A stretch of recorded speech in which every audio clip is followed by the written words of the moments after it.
Well, nearly 3 years after the George Floyd protests in New York City, hundreds who demonstrated in the Bronx are about to get a big payout. It's because of the way the NYPD handled the protesters, corralling them and even subjecting them to excessive force while making arrests.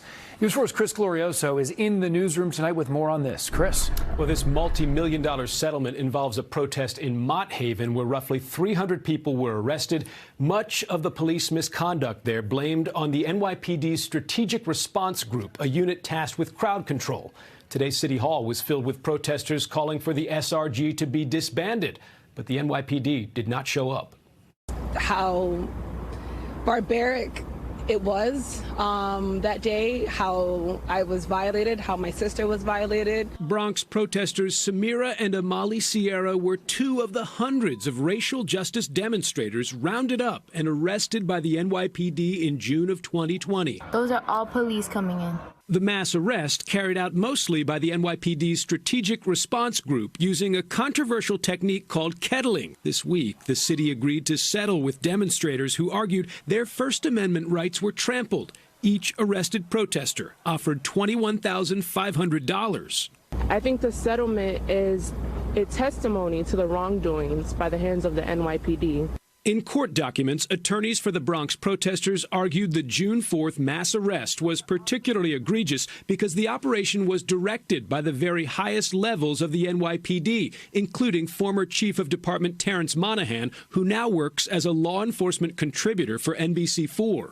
What we saw in Mott Haven were armored police officers with tear gas canisters the size of fire extinguishers descending upon a group of unarmed, peaceful protesters. I wish I had done better. Back in 2020, then Mayor de Blasio publicly apologized for the mass arrest, and the city's Department of Investigation called the NYPD's use of force in Mott Haven disproportionate to the identified threat. The NYPD says it has made crowd control reforms since 2020 and pointed out the Mott Haven mass arrest came after peaceful protests in prior days devolved into looting at night, including in the Bronx.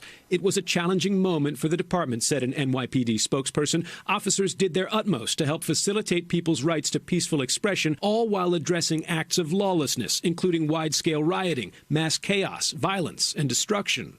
It has been very painful to watch this hearing be delayed again and again due to the uncooperation of the NYPD. At a city council hearing Wednesday, protesters who took part in the Mott Haven demonstration were unconvinced by the NYPD's efforts to reform. They noted the department was invited but did not show up, and the Strategic Response Group is still operational. The city must disband the SRG, ensure it's not recreated under some new name. If approved by a judge, the Mott Haven settlement is expected to cost city taxpayers between $4 and $6 million. At City Council, some argued that money should come directly from the NYPD budget rather than the city's general fund for legal claims.